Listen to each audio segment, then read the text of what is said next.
Je m'appelle Antonella Scali. Je suis la directrice exécutive du Réseau canadien du psoriasis et j'aimerais accueillir tout le monde et vous remercier encore de vous être joints à nous ce soir pour un webinaire sur l'état actuel des connaissances sur les vaccins contre la COVID-19 et certaines considérations particulières pour la communauté du psoriasis. Pour ceux qui sont nouveaux, j'aimerais partager avec vous un petit peu de données sur le Réseau canadien sur le psoriasis. Nous sommes une organisation nationale sans but lucratif dirigée par un conseil d'administration de personnes qui ont un psoriasis grave ou de l'arthrite psoriatique. Plusieurs parmi vous êtes membres de notre organisation et sinon, nous vous encourageons à visiter notre site web à cpn.rct.com, rcp.com. Alors, vous pouvez vous inscrire gratuitement. Nous vous tiendrons au courant des possibilités pour vous de vous impliquer dans le réseau sur la psoriasis et sur l'arthrite psoriatique et connaître le travail que nous faisons au Canada. Certains de ces webinaires comme ceux-ci sont des choses que nous faisons. Avant de commencer la présentation ce soir, j'aimerais faire quelques points de logistique. Pour votre connaissance, ce webinaire est enregistré en anglais et en français et sera publié bientôt sur notre site web pour que vous puissiez le visionner et pour les gens qui n'ont pas pu se présenter ce soir. Alors, pour cette raison, tous les participants du côté anglophone seront en mode d'écoute seulement pour toute la durée du webinaire. Et encore une fois, pour les participants francophones, nous vous demandons de vous mettre également sur mute en appuyant sur étoile 6 sur votre téléphone et mettez-vous en sourdine également sur votre ordinateur si vous suivez sur votre ordinateur pour minimiser toute interférence sonore. Pour ce webinaire, comme pour d'autres ressources, j'aimerais reconnaître qu'il s'agit d'informations générales qui seront présentées ce soir. Donc, toute question personnelle ou inquiétude personnelle, y compris les risques ou les bénéfices d'un traitement ou d'une vaccination pour vous, tout cela devrait être discuté, bien sûr, avec votre médecin. L'information partagée par notre conférencier ce soir est une opinion personnelle qui ne vise pas à fournir des conseils individuels ou de l'information contraignante pour qui que ce soit. Et je suis heureuse de reconnaître que ce webinaire est rendu possible grâce à un parrainage éducatif de ACIS et les parrains du webinaire n'appuient aucune déclaration qui ne soit pas approuvée dans les monographies de produits. Et notre conférencier ont choisi les conférenciers vont informer l'auditoire. Et nous partageons cette réserve parce que c'est quelque chose que nous voulons reconnaître, bien sûr, au cours de cette présentation, chaque fois qu'on parle d'un traitement. Donc, un petit peu de données sur la COVID-19 et qu'est-ce qui nous amène ici ce soir? À cause du grand nombre de personnes inscrites, nous acceptons des questions par courriel. Alors, nous avons vu certaines questions à l'avance et nous allons les présenter au Dr Kirchhoff à la fin de la présentation. Si vous avez des questions qui n'ont pas reçu de réponse, de façon générale toujours, bien sûr, envoyez-nous un courriel. Vous pouvez nous connecter avec notre site web qui est à l'écran et nous ferons de notre mieux pour vous donner de l'information, les ressources nécessaires pour avoir accès à davantage d'informations pour ce que vous recherchez. Nous avons une page de ressources sur le COVID-19 sur notre site web qui inclut certaines ressources très fiables et nous en ajoutons tous les jours parce que la chose la plus importante que nous reconnaissons tous, c'est que cette information change de jour en jour et nous sommes très reconnaissants à notre conférencier de ce soir, le Dr Kirchhoff, qui a pris le temps de mettre sur pied ce qui est l'état actuel des connaissances et partager cela avec notre communauté. Alors, la partie importante aujourd'hui, c'est pourquoi nous avons choisi ce sujet important, c'est qu'on reçoit souvent beaucoup de questions des gens dans notre communauté à mesure qu'on a commencé à déployer les vaccins dans l'ensemble du Canada. Et on a vu aussi certaines déclarations importantes provenant d'organismes internationaux en matière de psoriasis, ainsi que de la communauté dermatologique, mais plus récemment de l'Association canadienne de dermatologie. Alors, On voulait mettre au courant notre collectivité sur ce qui se passe du côté du déploiement des vaccins et particulièrement certaines des questions ou des considérations qui pourraient être les plus pertinentes pour notre collectivité parce que nous vivons avec une maladie chronique, la psoriasis ou l'arthrite psoriatique, et plusieurs personnes ont des médicaments qui doivent être pris en considération. Donc, nous voulions rassembler toute cette information pour vous ce soir et nous apprécions beaucoup vos questions à l'avance. Si vous avez d'autres questions, je vous invite à les partager avec moi directement ou par le cpn-rcp.com. J'aimerais vous rappeler à nouveau que nous mettons sur pied davantage de webinaires pendant tout le reste de l'année et vous pouvez vous connecter en vous joignant comme membre. Inscrivez-vous, c'est gratuit, ou par vos médias sociaux. On vous encourage de nous suivre et de vous connecter et nous sommes très reconnaissants que vous soyez avec nous ce soir et que vous, pour toutes les fois où vous vous connecterez à l'avenir. Je vais maintenant passer la parole à notre conférencier de ce soir, le Dr. Mark Kirchhoff. J'ai un petit peu une petite biographie pour le Dr. Kirchhoff. En fait, je vais la partager pour vous donner un petit peu son expérience, sa formation, d'où il vient. Et ensuite, je vais lui passer la parole pour qu'il puisse faire sa présentation directement.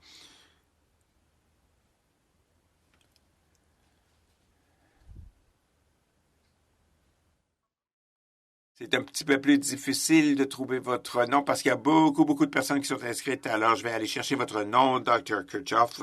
Ce ne sera pas très long. Voilà.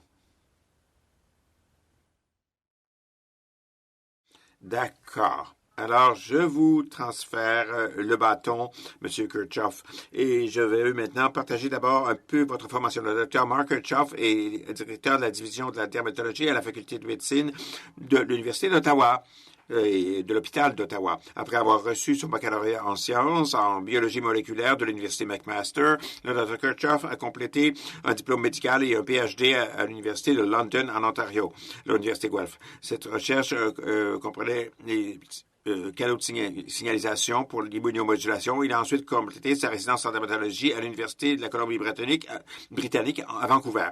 Et en 2017, le Dr. Kirchhoff était directeur de l'éducation à l'Université Queen's en Ontario, à Kingston, où il coordonnait les programmes de premier cycle, de deuxième cycle et les activités de formation continue. Il a produit plus de 50 articles révisés par les pairs et a un grand intérêt pour cette recherche. Il a été invité à des réunions locales, nationales et internationales. Ses intérêts sont variés et incluent des patients adultes et pédiatriques. Le Dr. Kirchhoff a reçu récemment le prix d'enseignement par les résidences de dermatologie de l'Université d'Ottawa, où il donne des séries de conférences régulières ainsi que des enseignements réguliers hebdomadaires dans les cliniques et dans l'hôpital. Il est aussi un examinateur pour le Collège mondial de la dermatologie et un membre du conseil de l'Association canadienne de dermatologie. Alors, c'est avec un grand enthousiasme que je vous passe la parole, Dr. Kirchhoff. Merci beaucoup de vous être joint à nous et nous avons hâte de vous entendre ce que vous voulez partager pour nous dire ce qui se passe sur le front des vaccins. Merci. Pouvez-vous voir mes diapos? Je fais une vérification ici. Oui, ça va? Oui. Excellent. Très bien. Alors, merci de cette très aimable présentation que vous venez de faire. Je vais utiliser mon pointeur. Ce soir, on m'a demandé de vous parler de la COVID-19 et particulièrement de la vaccination pour les personnes qui ont le psoriasis et qui suivent des traitements contre le psoriasis.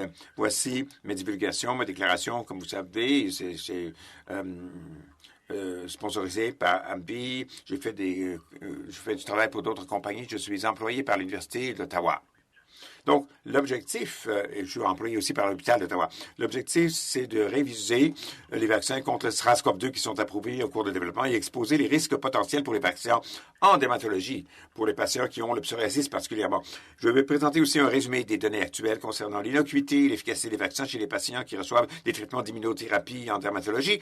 Et ensuite, je veux présenter les recommandations que nous avons développées. On a publié certains articles là-dessus, mais ce sont des recommandations qui vont vous aider à vous éclairer, vous, en tant que consommateur, parce que je sais que j'ai reçu beaucoup de questions de mes patients à savoir si oui ou non ils pouvaient prendre le vaccin, quel vaccin devraient-ils prendre, quelles sont les différences dans les risques entre les différents vaccins. Voici certaines des questions que je reçois, par exemple, des courriels, par exemple, un employé de l'hôpital d'Ottawa qui était sur la cyclosporine et elle veut savoir si elle peut prendre le vaccin contre la COVID-19 parce que son superviseur lui recommande de recevoir ce vaccin ce week-end si possible.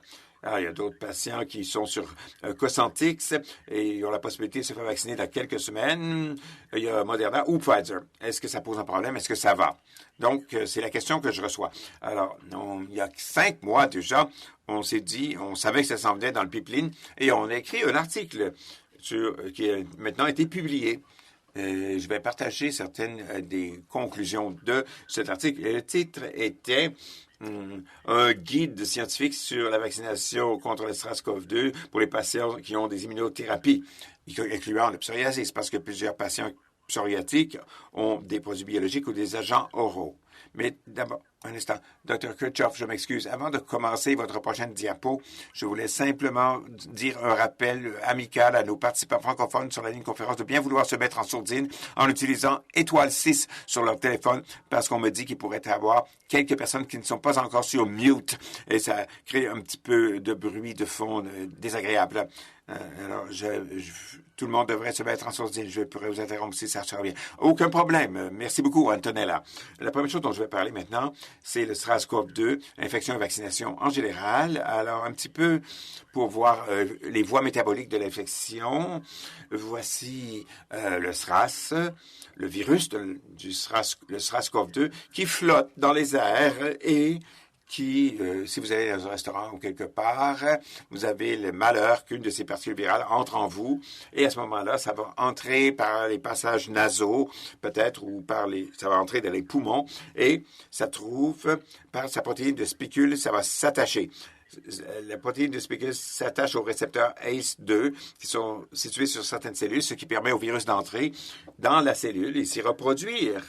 Alors, le virus se reproduit et son ARN est libéré et il se multiplie et ça permet à ce message de produire plus de copies du virus. Alors, il y a de plus en plus de virus qui sont produits et etc., etc. Et ça crée une infection. Idéalement, on a une réponse immunitaire qui va arrêter le processus. Donc, bon, le SARS-CoV-2 se lie au récepteur ACE2, il entre dans la cellule où il se reproduit. Les cellules infectées transmettent des signaux au système immunitaire. Hey, je suis infecté, venez arrêter cette infection. Et l'inflammation va tuer les cellules infectées et on espère qu'il va y avoir des anticorps protecteurs qui seront produits pour neutraliser le virus. Et on développe aussi une mémoire immunologique qui va nous protéger contre les infections futures. Alors, l'idée ici, c'est cette protéine de spicule, parce que c'est comme ça que le virus entre dans la cellule. C'est comme ça que ça a été identifié très tôt comme cible pour un vaccin. Parce que si on peut bloquer cette protéine de spicule, alors il n'y aura pas cette fusion, cette intrusion dans la cellule. Le virus ne pourra pas s'attacher dans la cellule. Et voici cette protéine de spicule qui s'attache à certains sites récepteurs. Vous voyez en bleu ici, ce sont les zones les plus importantes, les zones d'attachement. La raison pour laquelle je vois, vous avez peut-être entendu certaines théories qui disent qu'il y a des mutations de ces régions de la protéine de spicule qui peuvent lui permettre de mieux s'attacher à différents récepteurs. Et c'est pour ça que c'est ce qu'on utilise. C'est pour ça que certains variants ont plus de capacité d'attachement à certains récepteurs. Comme je l'ai mentionné, le système immunitaire essaie de combattre l'infection. Il y a deux composantes majeures. Une de ces composantes est fondée sur les lymphocytes B et l'autre sur les lymphocytes T.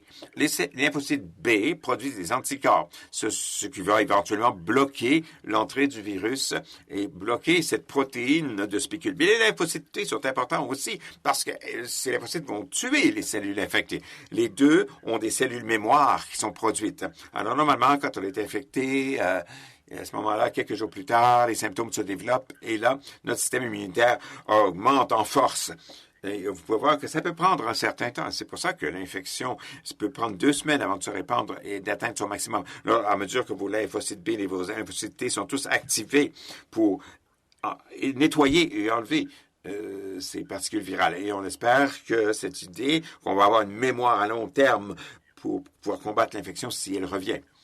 Nous savons que quand on se fait infecter, normalement, avec le SARS-CoV-2, vous produisez des anticorps. Et ce qu'ils ont fait, c'est qu'ils ont fait des études en regardant le niveau d'anticorps protecteurs avec le temps, de 0 à 12 mois.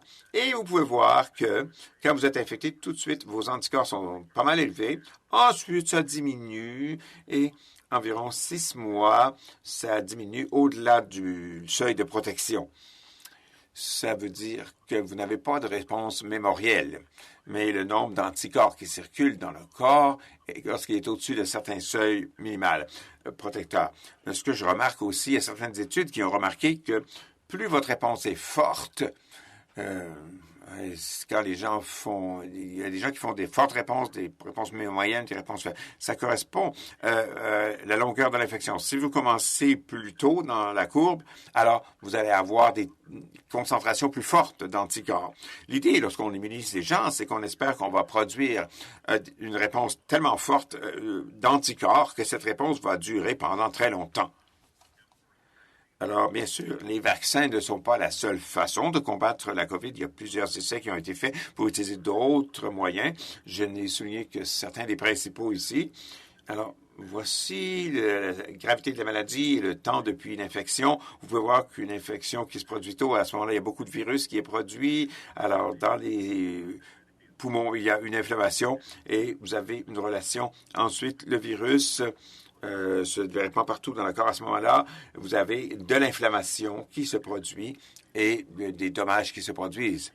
Alors, dans ces phases, on peut utiliser des anti-inflammatoires. L'utilisation d'anti-inflammatoires comme anti-COX-2 ou de la prednisone, on a démontré que c'était efficace pour protéger les patients plus tard. Tôt, nous croyons que les antiviraux sont plus efficaces. Et, bien sûr, les vaccins arrête l'ensemble du processus et l'empêche de commencer. Voici les traitements actuels qui sont approuvés ou qui sont sous enquête ou en examen actuellement au Canada. Et vous pouvez voir que si j'ai souligné que AstraZeneca est un vaccin qui a été approuvé très tôt ici, le vaccin de Janssen, le vaccin de Moderna, Novavax aussi est encore en examen au Canada. Et il y a toute une variété de produits antiviraux aussi qui sont en examen. Alors, le Revir, ici, est en examen. Remdesivir, dont vous avez peut-être entendu parler, pas approuvé au Canada. Donc, nous avons une variété de traitements qui sont actuellement sous examen au Canada. Et vous pouvez voir à quel point ça va arriver. On a maintenant 4 vaccins qui ont été approuvés au Canada. Voici les 3 qu'on avait un peu plus tôt au mois de mars. Un autre s'est ajouté. C'était le Pfizer-BioNTech COVID-19, le Moderna COVID-19 et le AstraZeneca COVID-19. Et tous ces vaccins sont des vaccins à 2 doses. Vous pouvez voir ici, l'intervalle varie un petit peu entre les doses. Bien sûr, maintenant, les intervalles autorisés ou les intervalles alternatifs ont changé. Et maintenant, ça peut aller jusqu'à 4 mois. Alors, vous allez entendre beaucoup parler de ces intervalles entre les 2 doses de vaccins selon différents endroits du pays qui utilisent maintenant un intervalle de 4 mois pour la deuxième vaccination. Juste pour vous donner une idée, il y a plusieurs types différents de plateformes vaccinales. Et pour comprendre ces plateformes de vaccins, c'est très important pour comprendre ce qui est associé à ces vaccins. Le Moderna et Pfizer, c'est un vaccin qui est ici, là, un ARN messager. Le Johnson & Johnson et l'AstraZeneca sont des vecteurs viraux atténués. Les vecteurs viraux se sont considérés comme des vaccins de nouvelle génération. Vous avez peut-être entendu parler de cela, que ce sont de nouvelles plateformes qui ont été créées avec de l'ARN messager. Ça a été créé il y a 10 ans, mais c'est que récemment qu'ils ont été utilisés pour produire des vaccins. Alors, pour vous donner une idée du pipeline de vaccins actuels, il y a beaucoup de vaccins autorisés, 6 en fait. Il y a 6 vaccins qui ont été approuvés pour l'utilisation complète, mais il y a d'autres plateformes de vaccins complètes. Mais il y en a encore beaucoup qui sont en développement. Il y en a un qui est même fait ici même au Canada. Voici une liste des vaccins qui ont été approuvés. Le vaccin Pfizer-BioNTech, le Moderna. Il y a un vaccin russe qui est utilisé en Russie et dans d'autres pays. Il y a le vaccin Oxford AstraZeneca, il y a le vaccin CanSino qui est approuvé en Chine, il y a le vaccin Johnson Johnson qui est maintenant approuvé aux États-Unis. Ça vient de changer. Il y a un vaccin du Vector Institute qui a été approuvé de façon précoce en Russie. Il y a le vaccin Novavax qui est un vaccin à protéines qui va être approuvé très bientôt au Canada et aux États-Unis. Il y a le Sinopharm et le Sinovac. Ce sont des vaccins qui sont approuvés en Chine. Et finalement, il y a un vaccin avec virus inactivé qui a été approuvé en Inde, pour utilisation en Inde, le Bharat Biotech. Je veux souligner les deux principales plateformes qui sont approuvées ici au Canada.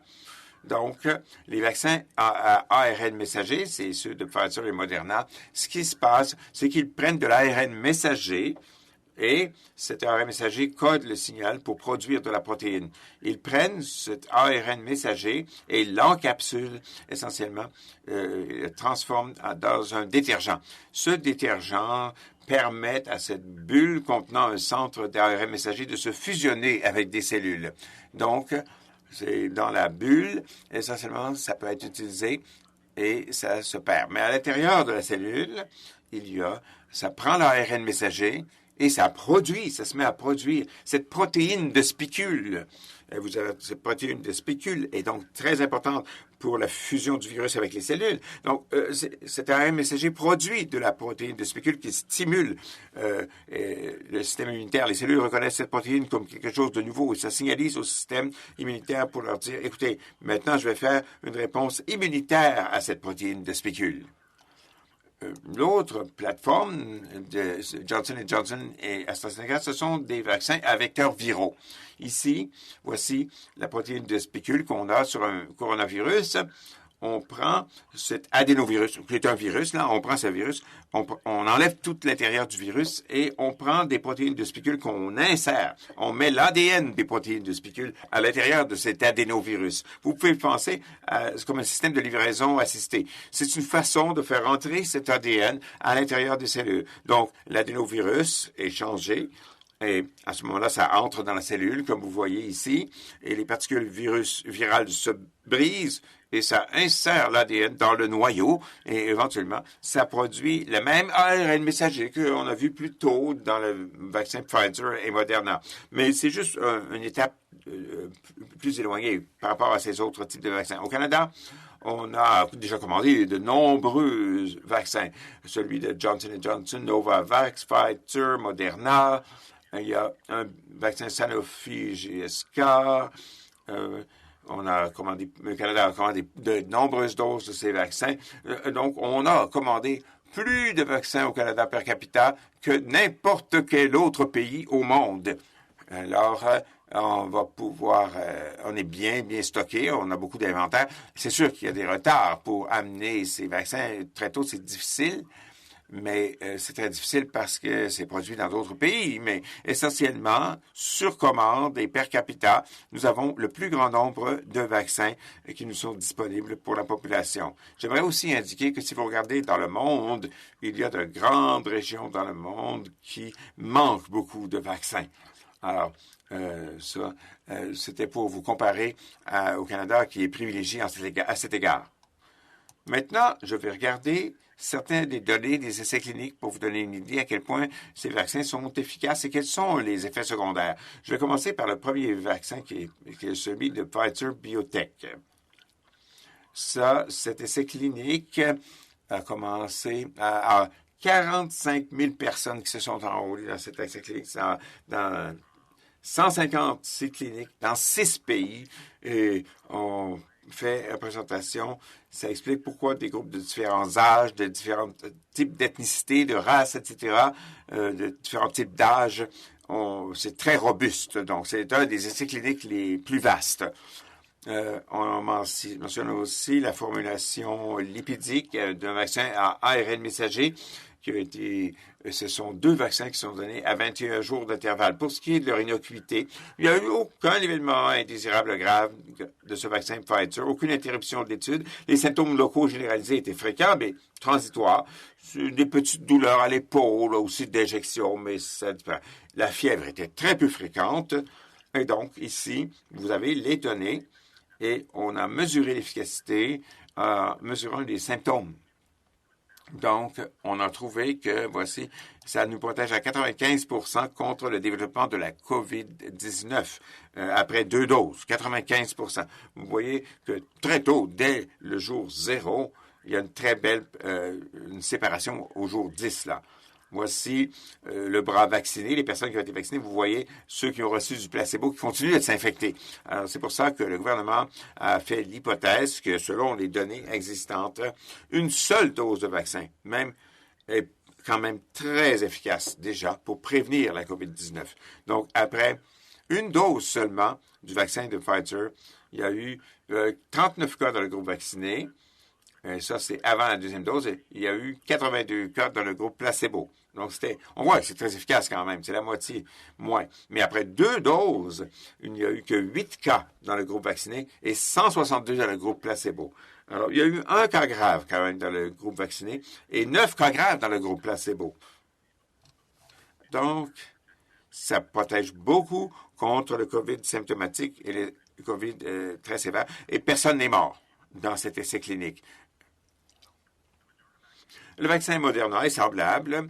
C'est un vaccin lipidique, c'est un ARN messager encapsulé dans une nanoparticule lipidique. C'est une conception semblable, mais ces 2 vaccins à 28 jours d'intervalle. Ils ont eu une série d'événements du côté des gens vaccinés, des symptômes locaux généralisés qui causaient une fièvre transitoire et des symptômes transitoires plus fréquemment que le vaccin Pfizer. Voici la même courbe pour vous montrer l'efficacité. Ils ont eu une protection à 94% contre le COVID symptomatique. Il y a eu 185 participants dans le groupe placebo et 11 participants dans le groupe vacciné qui ont développé la COVID-19, même s'ils ont été vaccinés. Mais 0 cas grave dans le groupe vacciné, 11 cas graves dans le groupe placebo. Voici les données AstraZeneca. Ça, c'est un petit peu plus compliqué à interpréter parce qu'ils ont fait des changements dans la conception de leur étude. Ça, c'est un vecteur d'adénovirus de chimpanzé. Hein? C'est une plateforme virale qui est développée sur des chimpanzés. Alors, on a vu ce virus, on prend cet adénovirus de chimpanzé, on ne peut pas reproduire cela. Il ne peut pas se reproduire chez les hommes, il ne peut pas se répliquer. Ils ont fait une étude à double insu avec 2 doses à 28 jours d'intervalle. Ils ont eu 2 niveaux de doses dans leur étude. Il y a eu une série d'événements dans le groupe vacciné. Et il y a eu une myélite transverse, c'est une condition neurologique chez une personne vaccinée, peut-être probablement liée au vaccin, et 2 autres cas dans le groupe vacciné ont été considérés comme n'étant pas liés au vaccin. Alors, vous savez que lorsqu'on donne les données, il y a ST qui est dose standard et LD qui est faible dose. Et ce qu'ils ont constaté, c'est qu'il y avait eu une erreur dans l'essai. Et il semble qu'ils ont donné aux patients des faibles doses comme première dose, mais la deuxième dose, par contre, on a eu des meilleurs résultats. Si on donne d'abord une faible dose, ensuite une grosse dose. L'efficacité d'ensemble était de 70% dans cet essai. 30 cas dans le groupe vacciné et 101 dans le groupe qui ont reçu le vaccin. C'était contre le vaccin à méningocoque. Ils ont eu une intervention plus active, ce qui biaise un peu les données. 2 doses standards ont une efficacité de 62,1%. Si on fait une faible dose suivie d'une dose standard, à ce moment-là, l'efficacité monte à 90%. C'est par chance qu'on a trouvé ça, c'est un peu par hasard, là, de façon. Alors, on s'aperçoit que la faible dose suivie d'une dose standard est plus efficace. La ligne, comme vous voyez, est beaucoup plus plate que 2 doses standards. Alors, c'est mieux de commencer par une faible dose. On s'est aperçu de ça un peu par essai et erreur. Le vaccin de Johnson & Johnson, on n'a pas encore un ensemble de données complet, mais essentiellement, c'est un vaccin à adénovirus un peu semblable. On a fait d'abord une faible dose et puis une forte dose. Innocuité. Les effets indésirables sont les fatigues, les céphalées. Mais dans le communiqué de presse, on dit que c'est une efficacité de 66% dans la prévention des symptômes modérés ou sévères de la COVID-19, 28 jours après la vaccination. Il y a eu 468 cas de COVID-19 symptomatiques sur les 43 783 personnes inscrites. Il n'y a eu aucun décès lié au COVID-19 qui a été signalé dans le groupe vacciné, tandis qu'il y avait 5 décès qui ont été enregistrés dans le groupe placebo. Donc, ça prévient le décès. gravité de maladie. Ce vaccin est actuellement analysé par Santé Canada. Je vais vous donner une idée que c'est un vaccin à base de protéines. Le Novavax, maintenant, au lieu d'être un ARN messager, c'est une véritable protéine de spicule elle-même qui est donnée. Il y a 2 doses ici qui sont données et ces doses ont quelquefois des effets négatifs. Aucun événement indésirable grave, peut-être une petite fièvre légère. Et la majorité des participants n'ont présenté aucun symptôme ou des symptômes très légers. Voici les données dans le communiqué de presse pour l'essai de phase 2. Il a été mené à auprès de plus de 15 000 participants. Le critère d'évaluation principal de la phase 3 est basé sur la première apparition de COVID-19 symptomatique, légère, modérée ou sévère, confirmée ensuite par un test de PCR. Et il faut que ça apparaisse au moins 7 jours après la deuxième vaccination. Alors, la première analyse intermédiaire a été basée sur 62 cas, dont 56 cas de COVID-19 ont été observés dans le groupe placebo, contre seulement 6 cas dans le groupe vacciné, ce qui donne une efficacité estimée d'environ 89 %. Un seul cas grave dans les placebos, aucun cas sévère dans les gens qui ont été vaccinés.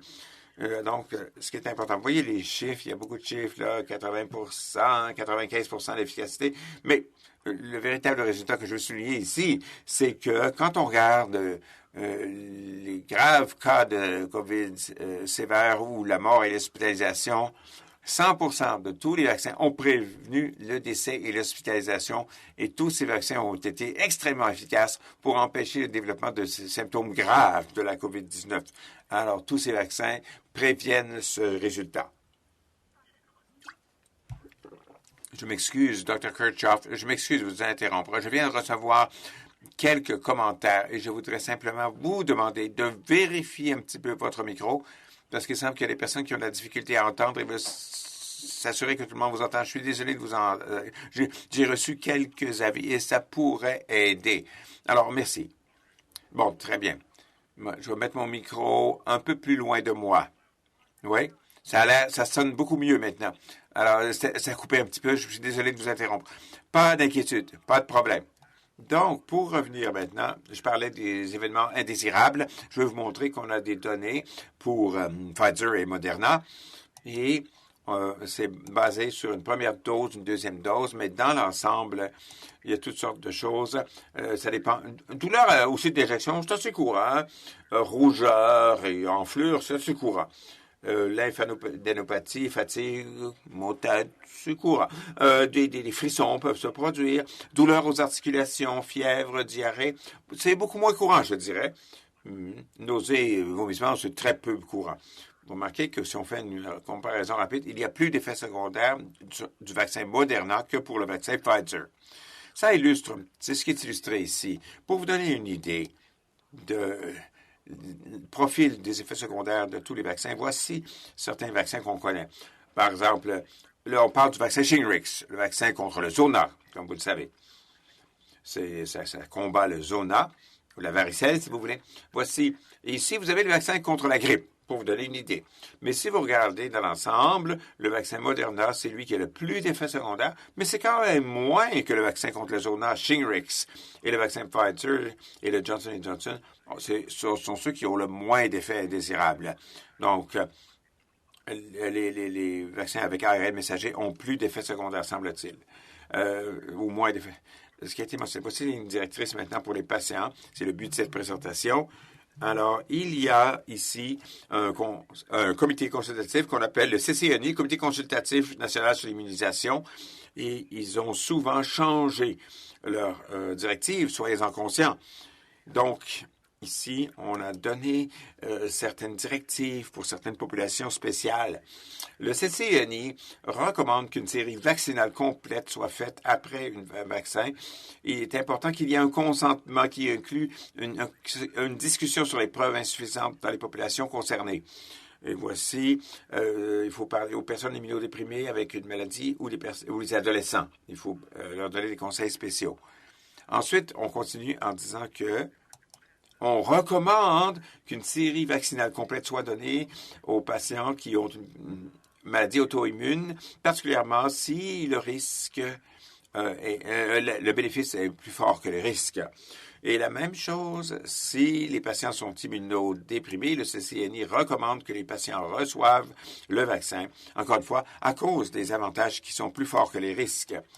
Le Conseil international sur le psoriasis a donné certaines directives également. Donc, la première chose que vous allez noter ici, on vous dit d'éviter les vaccins vivants atténués si vous recevez un médicament immunosuppresseur ou immunomodulateur. Et sachez que l'efficacité de la vaccination peut être atténuée chez les personnes qui prennent des médicaments qui affectent le système immunitaire. Actuellement, là, il y a des articles qui ont été publiés sur 3 vaccins qui étaient disponibles. On prévoit que la plupart des patients atteints de psoriasis qui ne présentent pas de contre-indication ou d'allergie connue, la plupart des personnes qui ont la psoriasis pourront prendre ce vaccin. Il y a très, très peu de réactions allergiques, et sont très rares, à ce vaccin. Mais c'est incroyablement rare, de sorte que c'est comme le risque d'être frappé par un éclair, par la foudre. Alors, on recommande d'avoir le vaccin SRAS-CoV-2 aussitôt que possible, dès qu'il est disponible. Des essais jusqu'à présent n'ont pas inclus des patients qui ont des médicaments qui affectent leur système immunitaire. Il y a eu un article qui a effleuré ce sujet, qui essaie d'obtenir certaines données, mais nous avons développé certaines lignes directrices là-dessus plus tard. On recommande que les patients qui ont le psoriasis reçoivent le vaccin parce qu'il n'y a aucune preuve que le vaccin puisse empirer leur psoriasis, ou puisse empirer leur psoriasis. Et il est important que toutes les personnes atteintes de psoriasis aient accès à des soins adéquats, et cela inclut l'accès au vaccin contre le SRAS-CoV-2. L'Association de rhumatologie a aussi fait une déclaration. Ici, voici un peu la déclaration. On dit que toute personne qui a une maladie auto-immune ou qui sont immunodéprimées devrait recevoir le vaccin.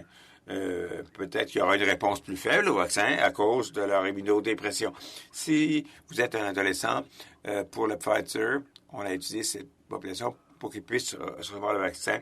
Il n'y a aucune recommandation, aucune donnée pour savoir s'il faudrait arrêter la thérapie avant de prendre le vaccin. Je vais vous montrer un article qui parle un petit peu de ce sujet, mais c'est seulement 2 doses de méthotrexate suivant la vaccination, puis améliorer la réponse avec 2 doses de méthotrexate.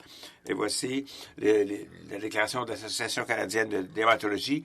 Tous les patients, quel que soit le traitement qu'ils reçoivent, devraient recevoir la vaccination, à moins qu'ils n'aient des réactions allergiques sévères documentées à un des composants du vaccin. Une atténuation modeste de l'efficacité du vaccin peut être prévue lorsque les gens prennent certains médicaments, mais il n'y a aucun problème de sécurité associé avec la vaccination de patients qui ont des thérapies systémiques. Cela m'amène à parler des vaccins contre les personnes en dermatologie. On sait que les personnes qui ont des maladies inflammatoires sont sous-vaccinées. Les patients qui sont atteints de maladies inflammatoires sont systématiquement sous-vaccinés. Ça va juste de 28 à 59 de moins vaccinés pour la grippe. Ça va de 11 à 50 pour le vaccin anti-pneumococcique. Et la raison la plus fréquente, c'est que le médecin n'a pas recommandé la vaccination. Alors, j'espère que je vais mettre les gens à jour. C'est un autre tableau qui montre les choses sur différentes populations de patients. La plupart des données qu'on a vues sur l'arthrite rhumatoïde, sur cette population, nous disent, et on voit les différents taux ici, de couverture vaccinale. Les lignes directrices d'ensemble sont que seuls les vaccins vivants sont contre-indiqués. Alors, les gens se mêlent, il y a des messages contradictoires, il y a très peu. Bon, il y a des vaccins qui ne sont pas recommandés, c'est la fièvre jaune. On peut pas. Le vaccin par voie nasale contre la grippe aussi n'est pas recommandé. Le vaccin RRO n'est pas recommandé non plus. Et l'ancien vaccin avec un virus atténué contre le zona ou l'herpès n'est pas recommandé. Tous les autres vaccins sont sûrs, même pour les personnes qui sont immunodéprimées. Sont même fortement recommandés. Donc, l'Agence de santé publique du Canada nous dit que les vaccins inactivés sont très, très sûrs pour les personnes qui ont un traitement immunosuppresseur. Il faut essayer de les administrer pendant ou après l'immunothérapie. Essayez d'avoir plusieurs journées, 14 jours. Essayons d'avoir 14 jours avant le début du traitement pour obtenir une immunogénicité optimale. Les vaccins vivants, par contre, sont contre-indiqués. Cependant, il faut toujours évaluer les risques et bénéfices pour certains patients. Alors, voici l'article que nous avons publié et c'est discuté avec des vaccinologues au Canada. J'aimerais simplement souligner ici une chose. Ce sont les différents types de vaccins, les différentes plateformes vaccinales, les différents types de compagnies et les exemples. Et l'évaluation générale des risques. Vous avez entendu parler de Novavax, virus inactivé. Novavax, c'est avec des virus avec sous-unités protéiques. Il y a un virus à particules virales qui est le vaccin de Medicago, Neobrus. Des vecteurs viraux non réplicatifs, c'est AstraZeneca, Johnson Johnson. Ensuite, vecteurs viraux réplicatifs, il n'y a pas de risque. Avec ARN messager, il y a Moderna et Pfizer. Pas de risque pour ces vaccins-là. Alors, tous ces vaccins-là ont des risques nuls. Les seuls qui ont un peu plus de risques, ce sont quand même les virus réplicants ou les vaccins vivants atténués. Ça, ce sont les plus élevés des risques, mais c'est quand même des faibles risques dans l'ensemble. Et vous pouvez voir qu'il n'y a essentiellement aucun vaccin produit qui soit produit avec des virus vivants. Actuellement, je pense qu'il n'y a aucun vaccin qui est produit avec des virus vivants de nos jours. Alors, on vous explique chaque option de traitement pour les patients. Voici un exemple. Alors, si vous prenez du méthotrexate, on veut identifier quel est le risque et quel est l'impact potentiel sur votre capacité de réduire les anticorps et prévenir les lymphocytes T. Alors, on a identifié des bons niveaux d'anticorps qu'on doit avoir, bons ou variables. Ça veut dire qu'on ne sait pas exactement. Certaines personnes vont développer des niveaux plus faibles, d'autres vont peut-être développer des niveaux plus élevés d'anticorps, mais ça ne veut pas dire que ça ne vous protégera pas. Ça veut dire que ça va être variable, tout simplement. Alors, ça montre que même si vous êtes immunosupprimé, vous allez avoir un certain niveau de production d'anticorps et la majorité des patients vont être mieux protégés avec des bons anticorps. Maintenant, si on regarde différents types de plateformes vaccinales, vous noterez que la vaste majorité sont en vert, donc faible risque ou risque minimal. Il y en a juste un qui est en jaune, c'est celui qui est un virus vivant. Vous savez que le virus vivant atténué produit une meilleure réponse immunitaire, mais c'est une question logistique ici. Et j'ai regardé ici les vaccins à ARN messager et les vaccins à virus non réplicatifs. Ce sont les deux types de vaccins qui sont approuvés au Canada. Vous allez voir que c'est en vert aussi. Pour les patients qui reçoivent du méthotrexate, il y a un certain potentiel de plus faible réponse immunitaire. C'est pour ça qu'on note ici qu'il y a une réponse variable pour les virus vivants. Voici maintenant pour la cyclosporine. C'est vert partout et c'est sûr. Et il y a un potentiel aussi de réponse variable quelquefois. Mais voici maintenant les agents oraux qui sont utilisés pour le psoriasis. Apremilast, cyclosporine et méthotrexate. Si vous prenez l'apremilast, il n'y a pas beaucoup de données, mais selon le mécanisme d'action, nous croyons que c'est très sûr de prendre le vaccin. Il n'y a pas d'impact majeur dans l'ensemble. Ici, voici l'information pour les produits biologiques que nous avons identifiés selon la thérapie antigénique et la thérapie anti-TNF, la thérapie anti-IL-17 et la thérapie anti-IL-12 ou 23 et l'anti-2.3. C'est vert partout, c'est sûr. Aucun signal d'alarme. Même pour le virus vaccin, le virus vivant atténué, le vaccin vivant atténué, il n'y a pas de préoccupation. Il y a peut-être une certaine atténuation de la réponse immunitaire pour la thérapie aux antigènes et la thérapie anti-IL-12, mais c'est moins encore que le méthotrexate. Et anti-IL-23, il n'y a probablement aucun impact sur votre capacité de bâtir une réponse immunitaire. Donc, en résumé, les sous-types de vaccins non viraux ou inactivés contre le SARS-CoV-2 peuvent être envisagés avant, pendant ou après un traitement immunosuppresseur chez les patients qui reçoivent un immunosuppresseur à action générale ou un traitement à visée immunitaire sans modification significative des traitements. Donc, innocuité, risque minimal ou aucun risque. Efficacité, il y a peut-être moins d'anticorps qui vont être produits quelquefois. Selon, si vous regardez les produits de traitement à base d'agents biologiques, c'est sûr, peut-être une plus faible efficacité, mais une réponse anticorps peut-être au moins passable à bonne pour la plupart des agents biologiques. Le rapport risque-bénéfice peut favoriser l'immunisation si l'immunosuppression est faible et s'il existe un risque important de développer la COVID-19. Alors, c'est beaucoup plus dangereux d'attraper le COVID-19 que d'avoir le vaccin. Ensuite, il faut vérifier les titres d'anticorps après la vaccination. Il faut recourir à de nouvelles vaccinations si nécessaire. C'est encore expérimental, ces vaccins. Mais vous pouvez aller vérifier les niveaux d'anticorps après la vaccination. Et peut-être que dans l'avenir, vous allez pouvoir booster un peu les patients avec une autre dose, ceux qui ont une faible réponse immunitaire d'anticorps. Et maintenant, j'aimerais vous donner des données toutes récentes qui viennent de sortir. C'est tout chaud. Ça a été publié la semaine passée. Alors, c'est le premier rapport de vaccination contre la COVID-19 chez les patients psoriatiques qui ont des agents biologiques, des preuves en temps réel sur l'innocuité et l'efficacité. Ça vient de l'Italie.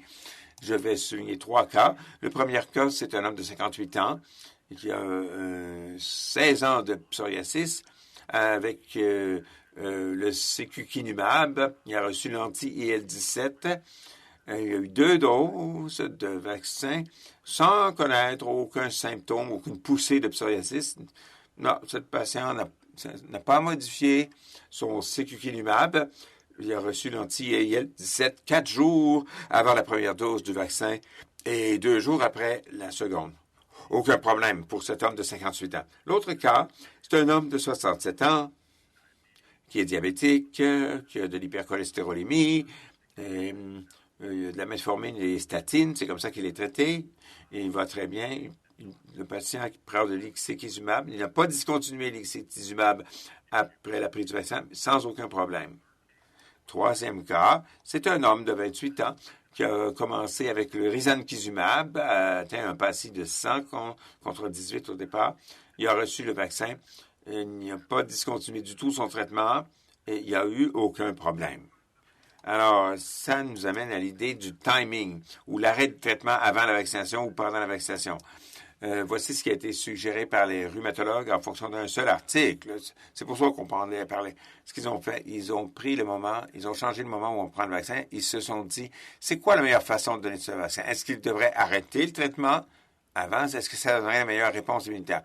Alors, il y a des patients qui recevaient du méthotrexate et ce qu'ils ont constaté, c'est que si on arrête le méthotrexate 2 semaines après avoir donné le vaccin contre la grippe, ces patients allaient mieux, avaient une meilleure réponse immunitaire. Si on arrête le traitement 2 semaines avant. Alors, il y avait un groupe où on arrêtait peut-être le méthotrexate et on avait un autre groupe où on n'arrêtait pas du tout le méthotrexate. Et la différence ici, on a vu une différence dans le nombre d'anticorps qui ont été produits. Ça ne veut pas dire, la majorité des patients ici 55% produisent quand même des bons niveaux d'anticorps à des niveaux élevés, même s'ils ont continué le méthotrexate et ils sont pas mal protégés contre l'influenza. Et ça diffère seulement quant au type d'influenza contre lequel ils résistent le mieux à 75%. Mais ça reste quand même un vaccin très efficace. Il y a une légère diminution si vous continuez à avoir le méthotrexate. Est-ce que c'est plus sécuritaire pour les agents biologiques? Voici un exemple des niveaux de médicaments pour le sécukinumab avec le temps pour les doses contre l'arthrite psoriatique. Voici, c'est plus... ça varie. On a changé les doses, 300 mg. Voici ceux qui ont une faible dose. Et ensuite, on diminue de 300 à 150 mg. Mais vous continuez à avoir votre dose mensuelle. Ils ont quand même des hauts niveaux de médicaments dans leur sang. Et si on donne le vaccin ici ou là, ça ne fait pas beaucoup de différence. Donc, on ne recommande pas d'arrêter le vaccin pour les patients qui sont sur les agents biologiques. La même chose s'applique pour un médicament qu'on donne à beaucoup plus long terme. C'est l'ustekinumab qu'on donne à toutes les 12 semaines. Et vous voyez encore qu'il y a un haut niveau de médicaments dans le sang, même s'il y a une période prolongé comme intervalle. Les recommandations, c'est sur le maintien de la synchronisation ou l'arrêt du traitement. On peut envisager l'arrêt des immunosuppresseurs après avoir pendant 1 semaine avant le vaccin, peut-être, ou 2 semaines après la vaccination, peut-être. Mais comprenez bien que ça peut causer des poussées de la maladie. La Primilast est probablement sans danger, il n'y a pas de répercussions sur l'efficacité de la vaccination. Pour les agents biologiques, on ne recommande pas leur arrêt, mais il y a un potentiel de perte d'efficacité par la suite parce qu'on développe des anticorps anti-médicaments. Il n'est pas nécessaire de synchroniser les vaccinations avec la prise des produits biologiques, étant donné que leur niveau d'efficacité est généralement bien toléré. Je veux simplement maintenant effleurer rapidement une des grandes controverses actuellement, c'est le retardement de la 2e dose. Alors, vous savez, MENSE C'est un médicament contre le méningocoque qu'on donne de façon routinière et vous pouvez voir que c'est donné à de grosses quantités. Voici ceux qui reçoivent ce vaccin. On a des doses à 2 mois d'intervalle et d'autres qui ont des doses séparées par 12 mois. Il y a 12 mois entre les deux doses de ce vaccin, entre la dose initiale et la dose qu'on appelle booster. Même avec ce grand intervalle, on a réussi à bâtir une réponse immunitaire sans problème. Ça nous explique que l'intervalle entre les deux doses n'a pas un gros impact sur la capacité de développer une bonne mémoire, une bonne réponse après la deuxième dose. On a certaines données très préliminaires sur un vaccin contre le SARS-CoV-2 qui dit que le fait de retarder la deuxième dose pourrait même augmenter l'efficacité du vaccin. La raison pour laquelle les essais ont été conduits avec 21 jours d'intervalle ou 14 jours, c'est parce qu'ils voulaient compléter les essais très rapidement pour donner le vaccin, pour que le vaccin soit approuvé. Imaginez-vous s'ils avaient dû faire un essai où il y avait 4 mois d'intervalle entre les doses, on n'aurait pas des données d'efficacité rapidement. On n'aurait pas pu approuver le vaccin avant 2 ans. Alors, ils ont raccourci l'intervalle entre deux doses pour finir l'essai contre la COVID. Alors, ça provient du vaccin AstraZeneca. Alors, ils ont comparé des patients qui ont reçu le vaccin à 2 doses à moins de 6 semaines et ceux qui ont eu un intervalle de plus de 12 semaines. Et vous voyez aussi, l'efficacité du médicament était d'environ 55% pour ceux qui ont eu la deuxième dose à moins de 6 semaines. Et c'est monté à 82% si les deux doses étaient espacées de 12 semaines à la place. Alors, il y a une tendance, plus on augmente l'intervalle, plus l'efficacité augmente. Alors, c'est mieux donc de retarder la deuxième dose légèrement. Et voici un bilan général. C'est la fin de ma présentation ici, là. En résumé, j'indique qu'il n'y a aucun signal de danger pour les traitements pour les gens qui ont des traitements d'immunothérapie. Ils peuvent avoir le vaccin contre le SARS-CoV-2 sans danger. L'efficacité de la vaccination peut être affectée par certains agents immunothérapeutiques, mais pas assez pour modifier la réponse. Il y a encore une grosse portion de la population qui va développer une forte protection, une forte réponse immunitaire. Il n'est pas nécessaire d'arrêter les produits biologiques. Tout le monde devrait les avoir. On peut passer aux personnes qui ont de l'immunosuppression, des patients qui ont le méthotrexate ou la cyclosporine. Il faut mesurer les niveaux d'anticorps 2 semaines après la vaccination pour voir les bénéfices dans les anticorps. Il n'y a pas besoin d'arrêter les produits biologiques parce qu'il pourrait y avoir des conséquences négatives si on arrêtait ces agents biologiques. Donc, là-dessus, je vais prendre les questions. J'espère que je pourrai répondre à quelques-unes de ces questions. Je sais que c'est une pandémie qui bouge très vite et chaque jour, il y a toutes sortes de défis logistiques auxquels on doit faire face. Merci. Merci beaucoup, Dr. Kirchhoff. J'ai apprécié beaucoup que vous nous ayez donné ce panorama de tout l'état actuel des connaissances, tout ce qui existe actuellement. C'est assez difficile d'absorber toute cette information, mais on apprécie beaucoup que vous avez tout mis ensemble et que vous nous l'ayez expliqué. Pour ce qui est des questions, je suis sûr que certaines personnes dans l'auditoire ont peut-être déjà eu un vaccin et peut-être envisagent la possibilité, ont déjà une conversation avec leur médecin. Alors, j'espère qu'on vous a donné un peu d'informations pour que vous puissiez avoir une conversation éclairée avec votre médecin. Nous avons reçu quelques questions. Et il est compréhensible que ça change à la minute, bien sûr, tout ça.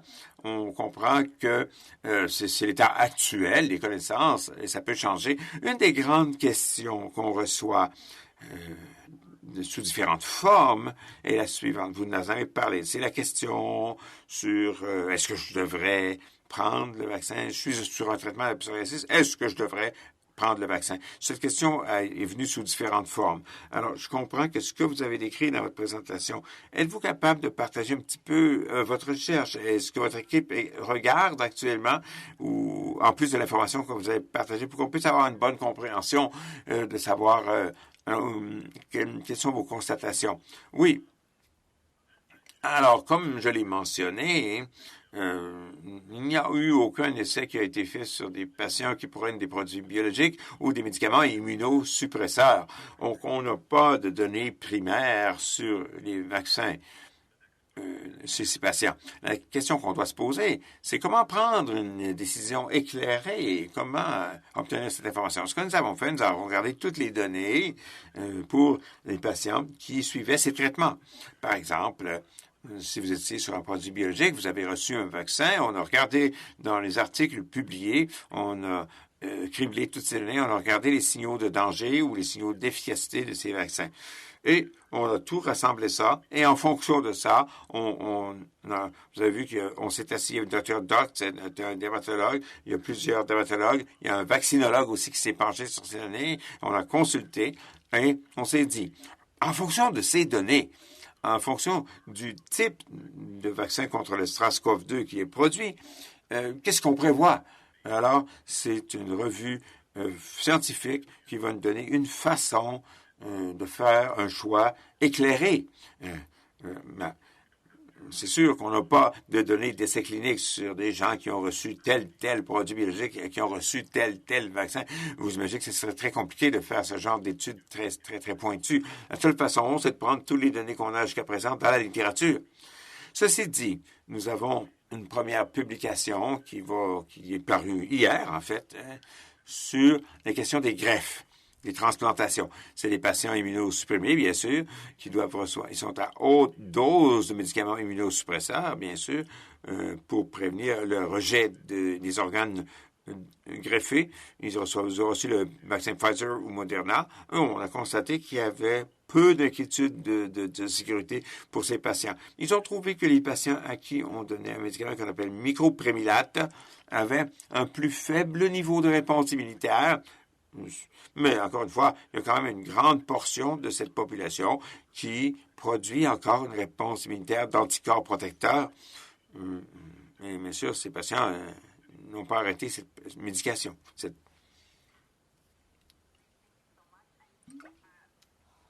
Merci beaucoup et félicitations pour cette recherche qui vient de sortir. Je sais que nous allons en savoir de plus en plus à mesure qu'on va avoir des éléments probants qui vont sortir. Et nous allons peut-être vous revenir pour que vous nous partagiez certaines mises à jour de recherche. Une autre question assez courante que nous recevons, c'est que nous recevons assez souvent, porte sur l'âge. On a une question, une personne plus âgée. Et ça vient souvent de personnes qui sont des parents d'enfants.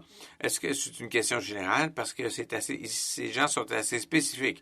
Mais dans votre recherche, dans votre connaissance sur ce qui existe, y a-t-il quoi que ce soit en particulier qui serait important de savoir pour ces populations des enfants, adolescents ou des personnes âgées? En général, à mesure qu'on vieillit, notre capacité de rebondir avec une bonne réponse immunitaire diminue. Et c'est pour ça qu'on donne le vaccin Zona lorsque les gens sont plus vieux, parce que le système immunitaire perd un petit peu sa résistance quand on devient plus âgé avec le temps. C'est pour ça qu'on donne des doses de vaccins contre le Zona. On essaie de rappeler. Donc, quand vous êtes plus âgé, c'est très important, ce vaccin contre le Zona, parce que ça réveille la réponse immunitaire qui s'est un petit peu endormie. Donc, en général, les données et tous les essais nous montrent que les niveaux d'efficacité, de production d'anticorps diminuent en général chez les personnes plus âgées. En général. Cependant, si vous regardez les données, il n'y a pas de graves cas de COVID-19, pas de décès chez les populations vaccinées. Donc, les gens étaient quand même toujours protégés. Mais c'est juste une tendance générale. Et souvent, les personnes plus jeunes peuvent virtuellement produire tout de suite des hauts niveaux de réponse immunitaire. Alors, faire des essais chez les enfants, c'est important parce que c'est ce qui se fait d'ailleurs actuellement. Je ne vous ai pas montré que le vaccin Pfizer a été étudié chez des patients qui avaient seulement 12 ans ou plus. Et on a vu des recommandations de l'ordre des rhumatologues disant que si vous êtes un adolescent, c'est probablement mieux d'avoir le vaccin Pfizer parce qu'ils ont des données sur cette population. Tous les vaccins maintenant sont étudiés et testés chez les ados et les enfants. Et on attend des populations vaccinées. On va faire les études globales et ces données vont arriver un petit peu plus tard. Alors, les enfants peuvent peut-être être obligés d'attendre encore au moins 6 mois avant qu'on ait des résultats pour être sûr que le vaccin est sûr et sans danger pour eux. Merci beaucoup.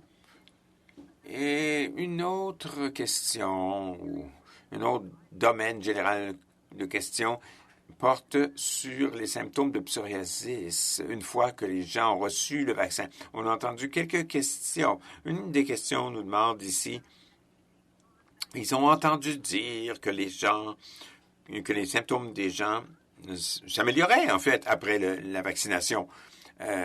Notre question nous dit qu'ils ont entendu dire que les symptômes du psoriasis empiraient après la vaccination. Je n'ai jamais entendu qu'il n'y avait aucune évidence ou aucun élément probant là-dessus, mais je vous pose la question et voir si vous avez des commentaires à faire sur ce genre de questions.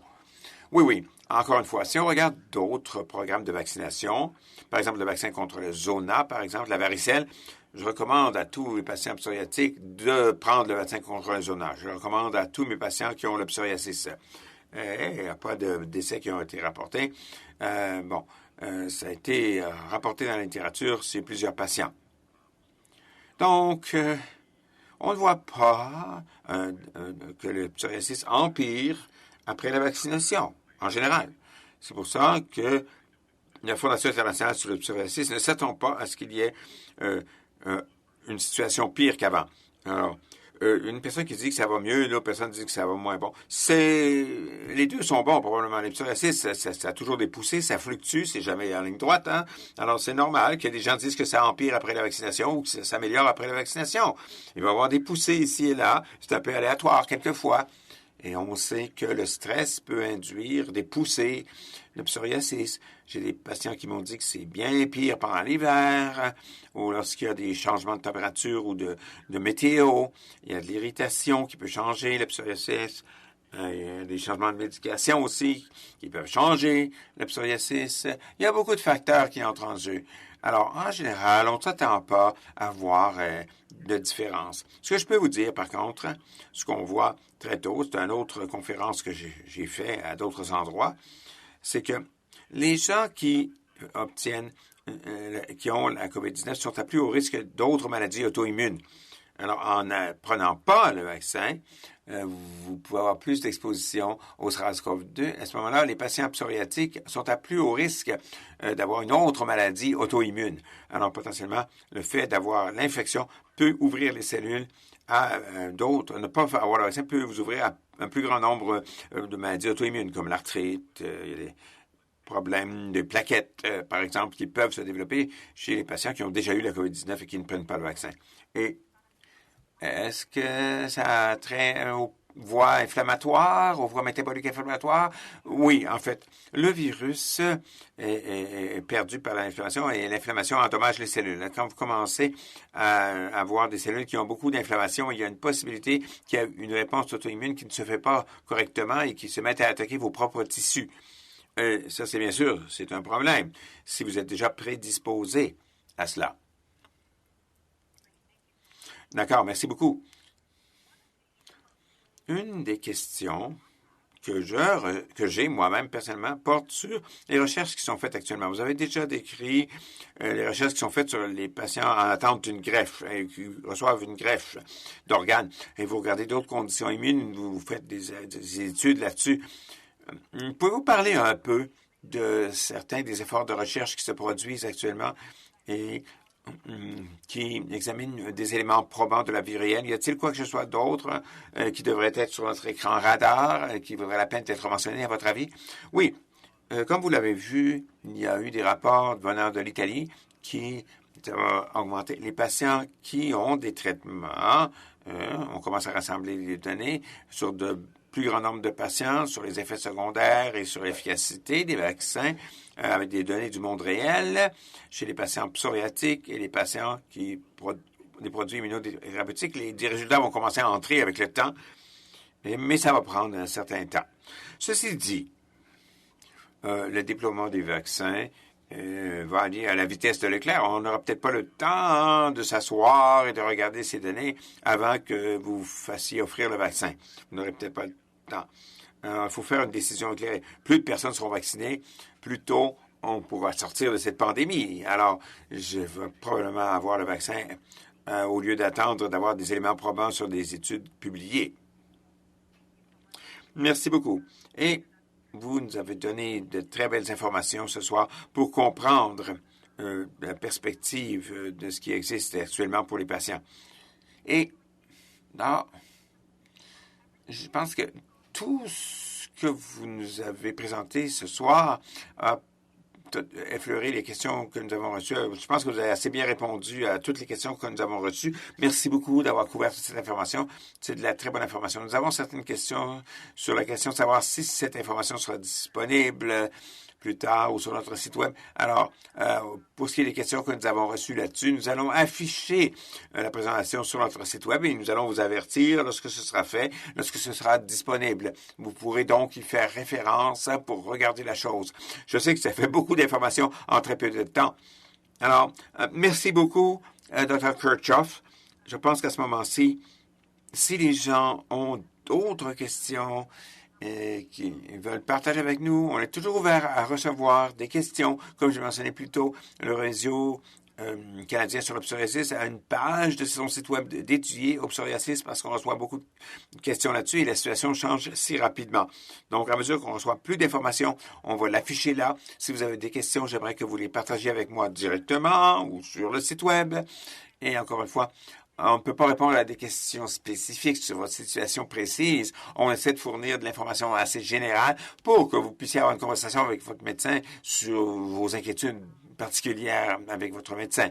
Mais dans l'ensemble, on est très reconnaissant du temps que vous nous avez donné ce soir, Dr. Kirchhoff, et je suis sûr qu'on va avoir plus de discussions à mesure que le déploiement du vaccin va se poursuivre et tout ce que nous avons partagé va être affiché sur notre site web pour ceux qui se sont joints à nous ce soir. Là-dessus, merci beaucoup.